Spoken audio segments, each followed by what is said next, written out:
I'm Julia Davis, a film major who stumbled into the business world with no experience in 2006. I was able to fail enough to learn how to run a 7-figure business and have provided consulting services to over 200 individually owned companies. Through this podcast, I hope to provide some perspective on the growth and grit it takes to accomplish big goals and share some hard lessons I've had to learn along the way.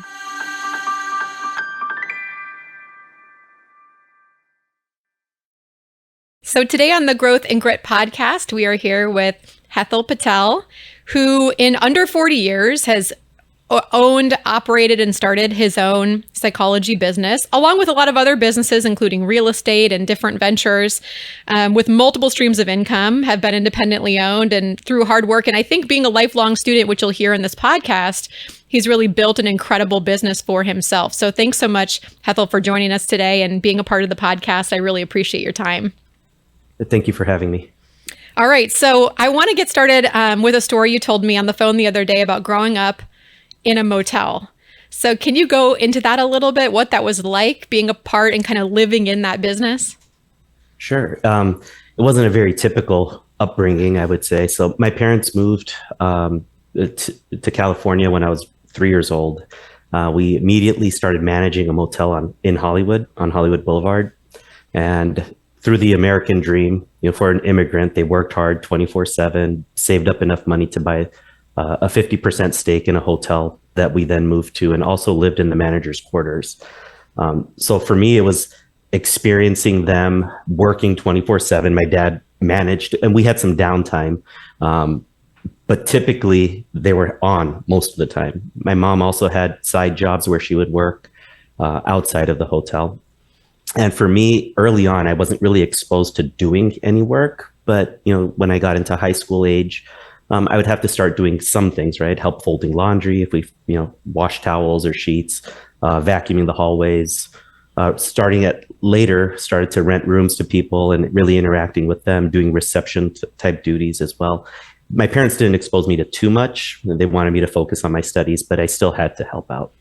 Yeah, that makes sense. Everyone's got to chip in, right? So You lived on the property, your dad and mom, worked, and you were there doing your homework, hanging out, being a part of that business. I'm sure that was an incredible experience growing up, just seeing how business functioned. Probably indirectly, you got a lot of, understanding, because people probably came in upset about the raid or upset about this. How did you see your dad handle that kind of stuff when people came in or had complaints or issues or problems? Like, how did you witness that?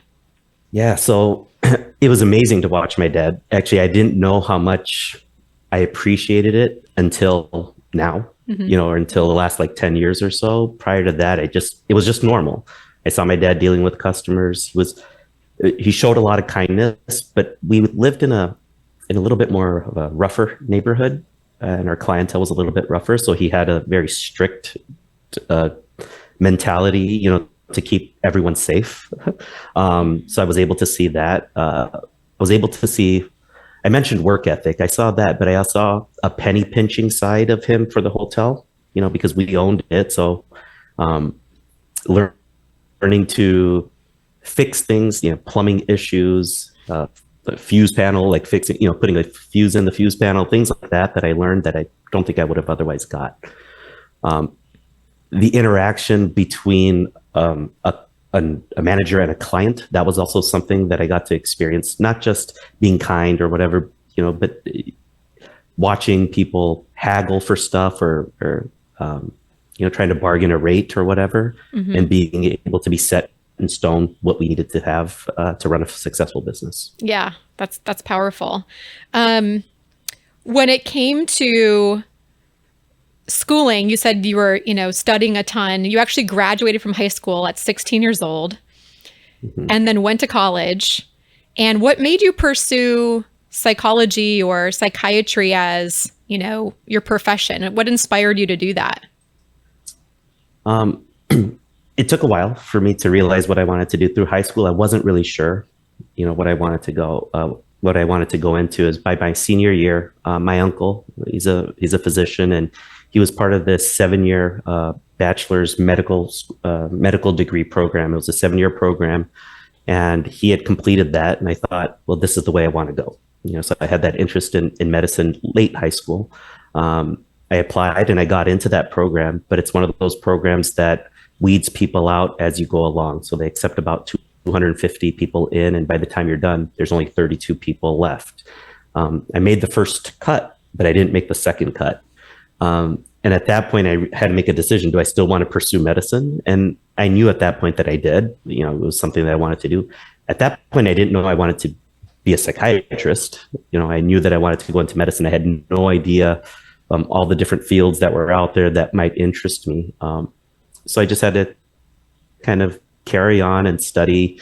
It was hard because as you mentioned, you know, I graduated at 16, and all the high school classes, none of them really were, I guess I was lucky in that sense. You know, I was able to get through things fairly easily. Didn't really study too much in high school. I know you kind of mentioned maybe I was, you know, hitting the books when I was at home. It really wasn't like that.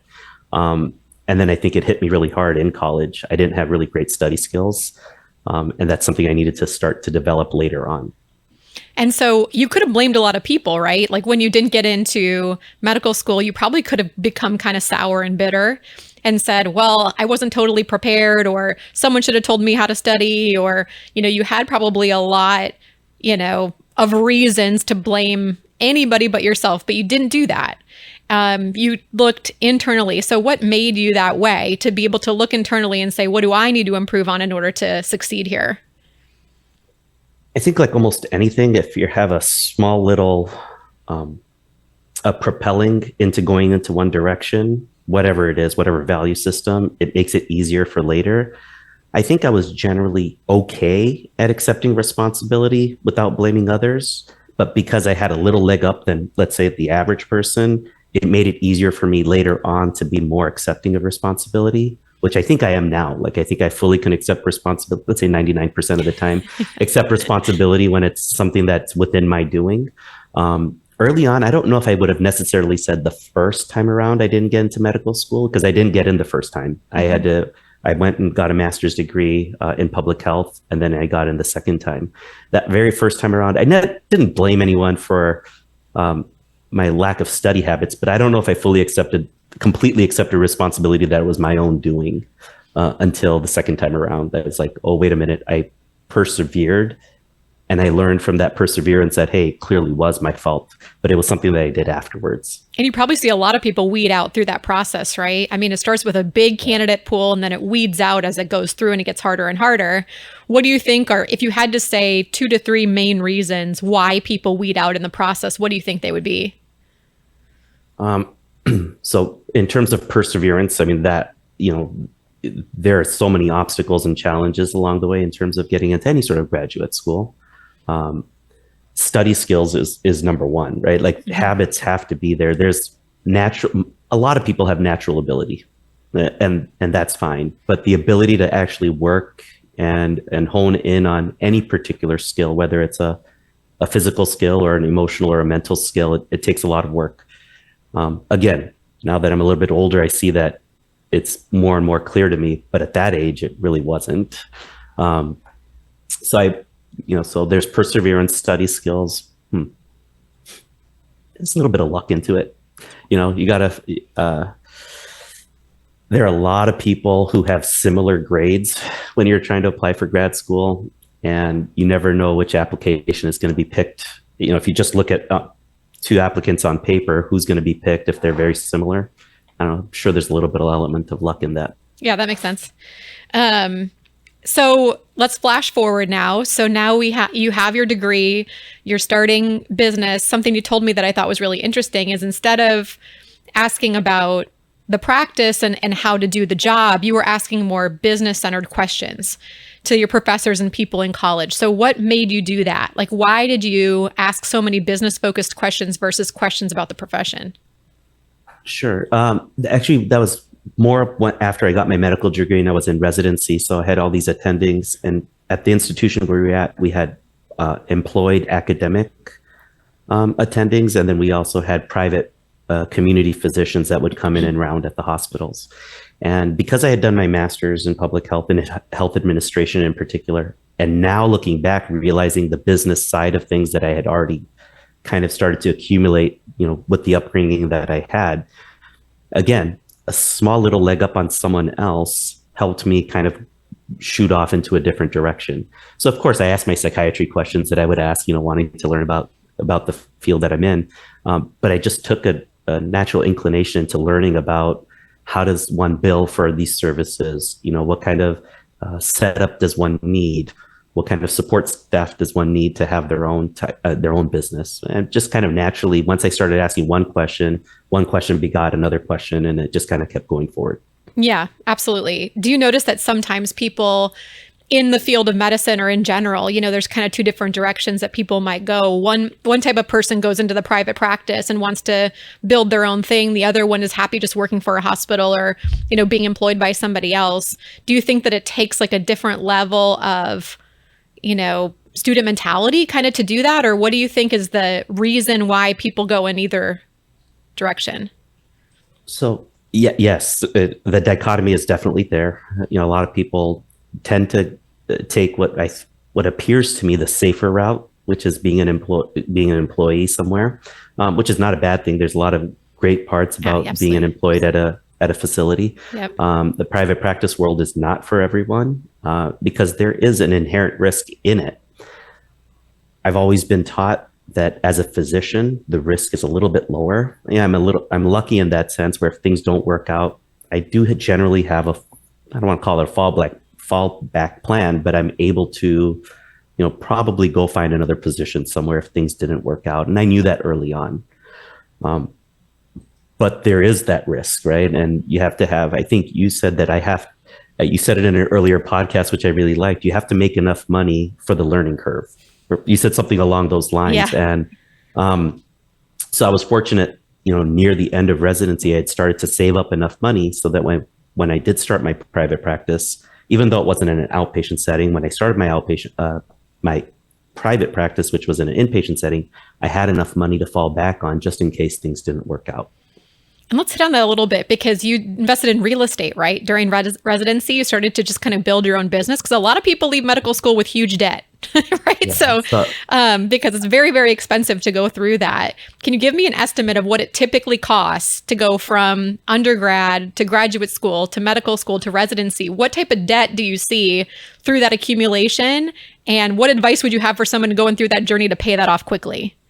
Sure. So I didn't have much debt through undergrad. I went to a public school, and so it was a little bit cheaper.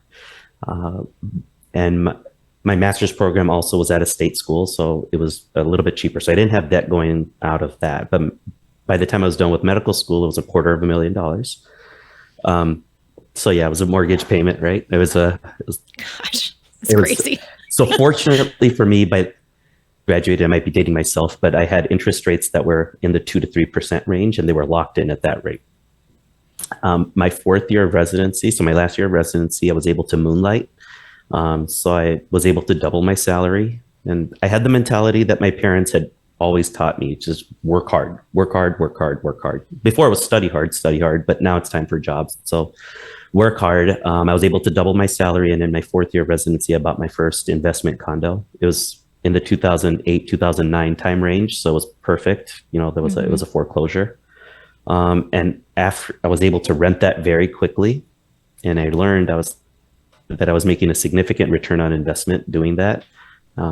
Med school loans were at a low interest rate. So it just made sense. Mm-hmm. My father also, when I was growing up, also nickeling and diming everything. He had ended up buying 2 condos himself early on. And so I watched that development that he had done to have that avenue, that stream of passive income. Smart. Yeah. What does moonlight mean? Because I don't understand what that term is. So moonlighting is, it's the opposite of gaslighting. Moonlighting is when you're when you have an active job and you're allowed to do some work outside of that. So you're doing, you were doing your psychology work outside of that, or psychiatry outside of it. Okay. Yeah. Correct. So I was working at the hospital doing my residency, and then I also saw additional patients through the hospital for extra money. Okay, great. And at some point in your career, just seeing this example of your dad owning a business, you probably had the itch to do it yourself, and you decided that, through residency, I'm sure they worked you pretty hard, right? Like, what were those hours like in residency? They were By the time I was in residency, it was no longer the stories that people talk from the 80s and 90s. It's no cakewalk. We were doing anywhere from 40 to 60 hours, I would say, a week. Okay, so not terrible. Not terrible. But you decided at some point that you wanted to make more money and work less, which is everyone's dream, right? Where you're like, hey, how can I leverage this skill set to be able to have more free time, continue to make money, and be able to build something for myself? So how much time did you have to put into building your practice before that time opened up? So for the first 6 years, after residency, for the first 6 years, I primarily did inpatient work, which meant the harder I worked, the more money I made. And for that whole time, my mentality was the old mentality: work hard and you'll reap the rewards. Work hard and you'll reap the rewards. And so I was seeing a number of patients, 7 days a week. I typically work 2 weekends a month, so I was just working a lot. And at some point, it was near the 2014, 2015 range where I was kind of given the advice, why don't you try to make more money without working as much? And that's when I decided to open up my own outpatient center. So that I was subsidizing the outpatient center with the money I was still working on doing inpatient work. And that took a couple of years for that to start to show profitability, because I was once again doing two different jobs. I wasn't putting my full heart into the outpatient setting. It wasn't until 3 years for sure when I stopped working in the inpatient setting, where I saw that there was this potential for the outpatient setting to start making some money, that I quit doing any hospital work and I just focused purely on the clinic setting. And then you became an employer, right? So now you're employing people, you're building a business, you're managing teams, which is different than maybe what you had been doing before. And what I think is really interesting is that your turnover rate is very, very low. You have close to a 0% turnover in your practice and what you're doing. So what do you think attributes to that high level of retention? So this year's been a little different. The first 8 years of the practice, it was closer to zero. This year, now that we're at the numbers that we are, there's just an inherent amount of some turnover. But even that, we've only lost 5 or 6 people this year. We're at closer to 70 total people that work at the company now. I think the biggest thing for me is that I've been very genuine with the people that I work with. I discuss certain qualities that I have that I would like the value systems to be at the practice. And some of those are being very open-minded, being transparent, and being straightforward. So I mentioned that to everyone on a recruitment call, that this is the way I'm going to be. I kind of expect that in return. I'm very loyal to the people that I work with whether that means I help them out professionally or personally. I really try to do that. And again, it's a genuine, I'd like to think that there's some things that are altruistic. I don't know if there's anything that's purely altruistic. I mean, I get some sense of satisfaction in being able to be helpful, but I do that. I tell everyone that I work with that I expect that same loyalty in return. And it doesn't mean necessarily that someone's going to retire from Helios, just the name of the company. I mentioned that if there's something that they're not liking about the company, that let me know and see if it's something that I can change to make it easier for them to stay. And I think the biggest thing that I want to mention for that is, as a owner of a practice or as the boss, there's this inherent hierarchy, right? I'm the boss, and then there's employees. But I don't ever. I like to believe that I don't treat people that way. Mental health care begins at the first phone call. So whether it's a receptionist picking up the phone, a therapist providing therapy, a psychiatrist or a physician assistant or nurse practitioner providing medication, somebody cleaning, we're all providing mental health care to the patients we serve. And I believe that everyone has a role, and it's a very important role, and I value that. And I show the employees that I work with, I show them that I have that value for them and to them. What a great thing. Oh, sorry. Go ahead. No, please. I was just saying that's so important to me, that if I notice somebody else maybe not acting that way, that we'll have a discussion about it. Absolutely. What a great thing to point out is that the person who answers the phone is just as important as the person who greets them when they walk in. It's just as important as the person who they meet. The nurse is just as important as the person. I think in small business, sometimes business owners forget that, you know, every interaction somebody has with your business is crucial to your ability to not only retain that client or customer, but also to recruit, right? So if you're building a business and you're interviewing people, every step of the process is so, so important because everyone's representing your company. So like having the training and having the ability to be totally through and through with the company culture and the core values of the business is just so, so important. It's something we don't talk about a lot, but you just brought it up and that's so important, I think. It's a really good point. I do believe that it's been the make or break factor for me in terms of retention. It makes sense. It's that important to me. I've noticed it when I was working at the hospitals. We're talking maybe administration, and maybe I don't want to, single out somebody saying that they thought they were better than someone else, but it generally felt that some people did think that they were better than others, whether it's because they were in administration or not, or whether they had particular initials after their name. And I just don't believe that. I don't subscribe to that model. Yeah, we're all people. We all start somewhere, and at one point we were all super unimportant. So you got to kind of have that humility, right? I'd argue to say that we're all at some level still very unimportant. Yeah, absolutely. So, so since COVID, I think anxiety, depression, all the things that you specialize in have taken a big uptick. Do you think that it's because there's more people are talking about it more and it's always been prevalent and maybe it's just now it's okay to talk about? Or do you think that there was some level of condition that happened that created more of that? It's probably a combination. So first, I think the general fear that was about the whole world, right? Like we don't know what's going to happen to humanity as a result of this. So there's an inherent stress that happened that may have either precipitated an illness or just triggered something that was already there. There is significant isolation that happened as a result. So depression was much more likely as a result of that. The fact that we're not actually, you and I are not face to face right now, and we're doing this virtually has created a lot of other mental health issues if people aren't careful. That was great for me as a business owner, I would say. And it's kind of hard to say, but as a business owner, my business took off in 2020. Yeah. And we were prepared for it, luckily. But we did have a significant amount of growth, both in the size of the company and in the number of patients that we had.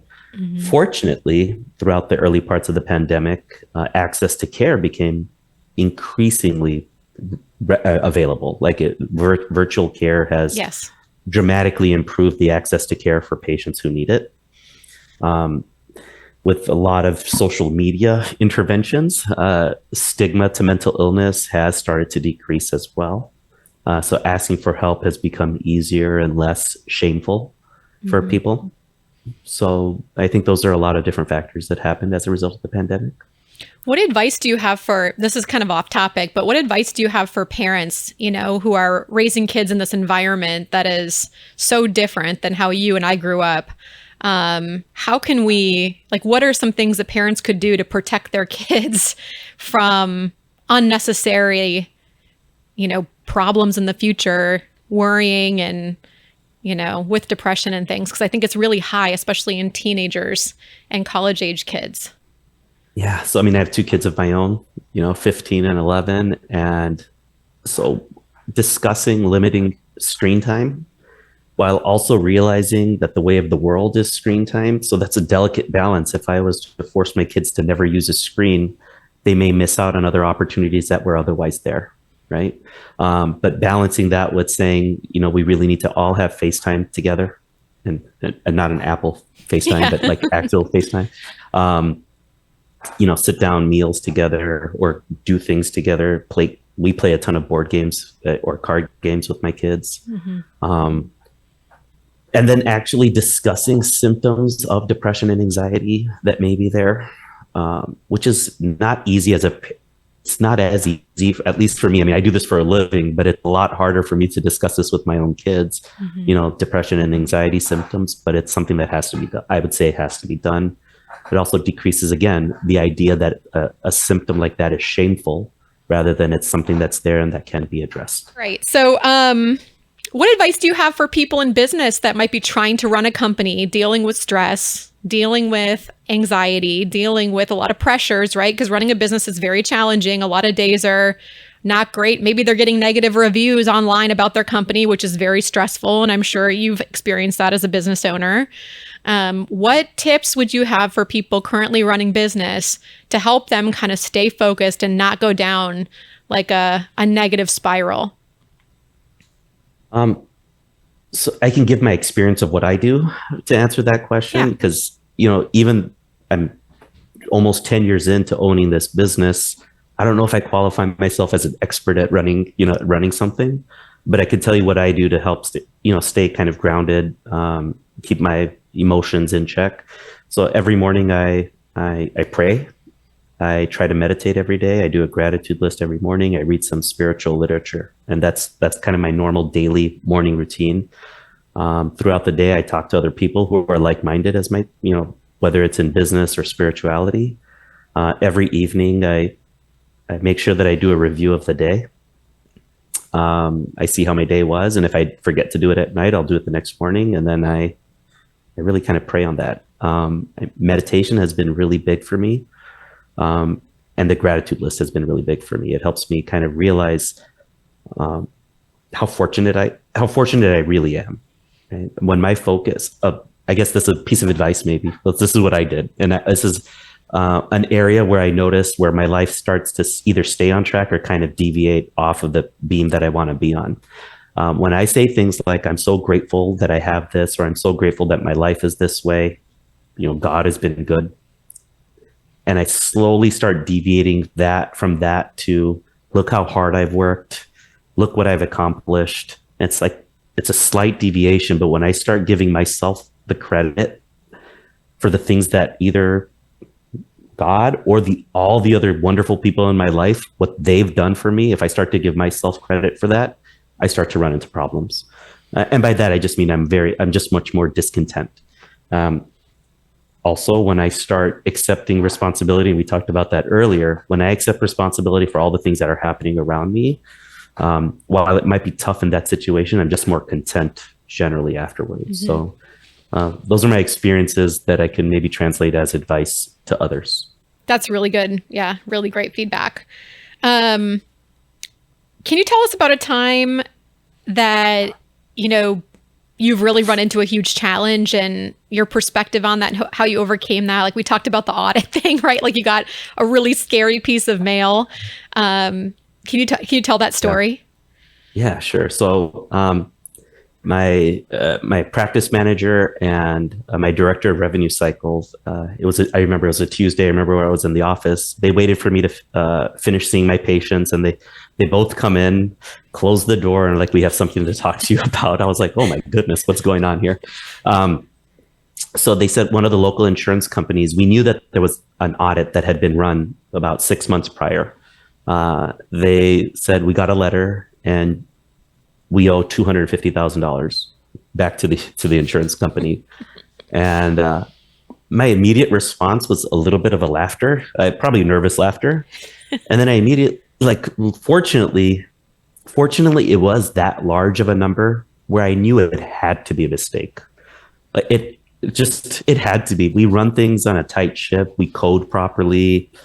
We do our billing properly. I know we do this because we have double and triple checks to make sure we do. So right. It had to be a mistake. So I handled it well. I told them, okay, let's just make sure that we go through the appeal process properly. Let's do what we need to do. And they both were so nervous talking to me when they walked in, and afterwards they both felt at ease, and they're like, we're surprised you took it this way. And I explained why I took it that way. Ultimately, a few months later, they came back and asked for, I think, $1,700, something low, $1,700. And I don't even think we really should have owed that much. But given how much they had originally asked for, I just said, let's pay it off and let's move forward from that. Yeah, I think that happens a lot where there's an overreaction, right? And in reality, like just before you overreact, like look into the problem and try to figure out where it came from. So I think that's a really good piece of advice because people get frazzled so fast, usually, you know? Well, hearing that number would be really easy to be frazzled. Yeah. It's a pretty scary number. It's like all your medical school debt combined, right? Yeah. That's crazy. All right. So what advice do you have for people who are currently in leadership roles like you are? I think you kind of hit on this a little bit earlier, but if you can, sum up one piece of advice you would give to leadership people in business based on 10 years of experience, what would it be?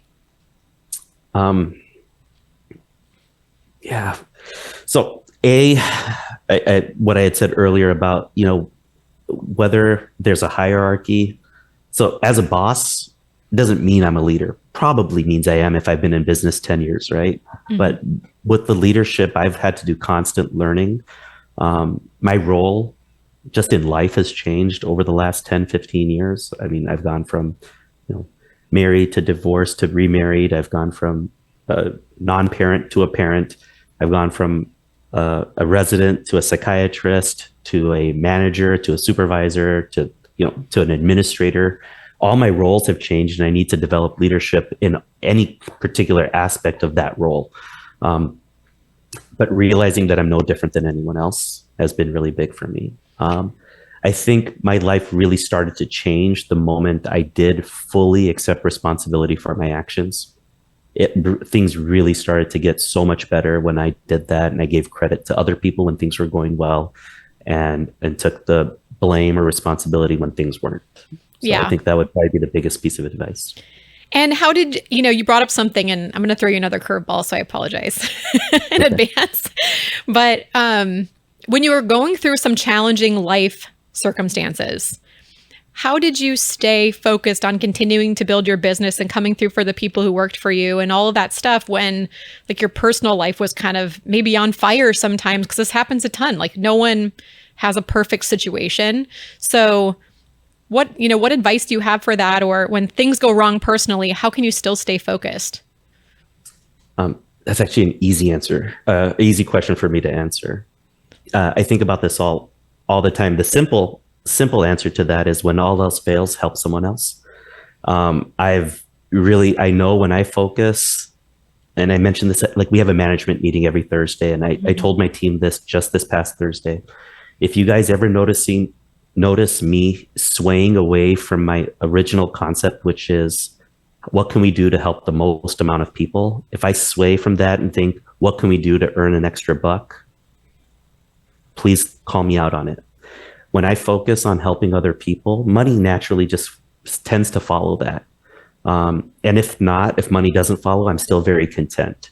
When I focus on following the money, it tends to not go so well.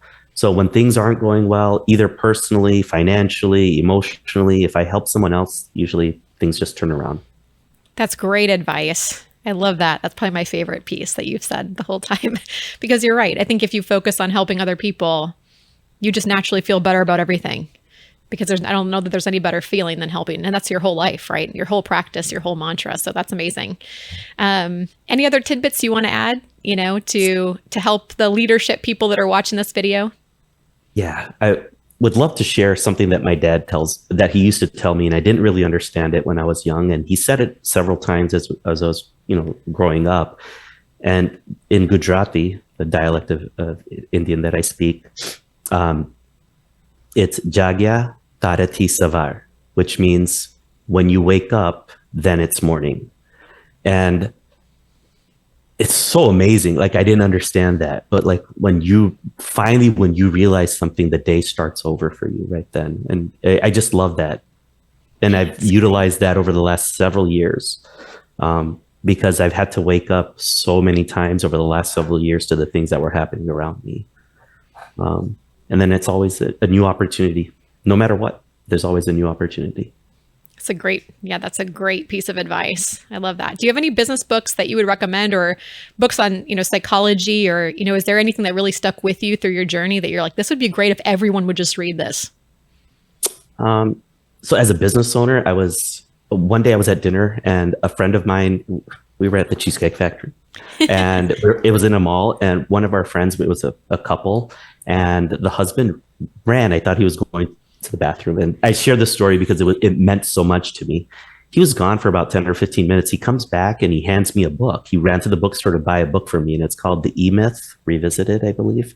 And talking about the entrepreneurial, experience. And so that book kind of meant a lot to me. It's like, am I going to make a business on my name alone, or am I going to develop something that's going to be helpful to a lot of people, but not rely solely on me?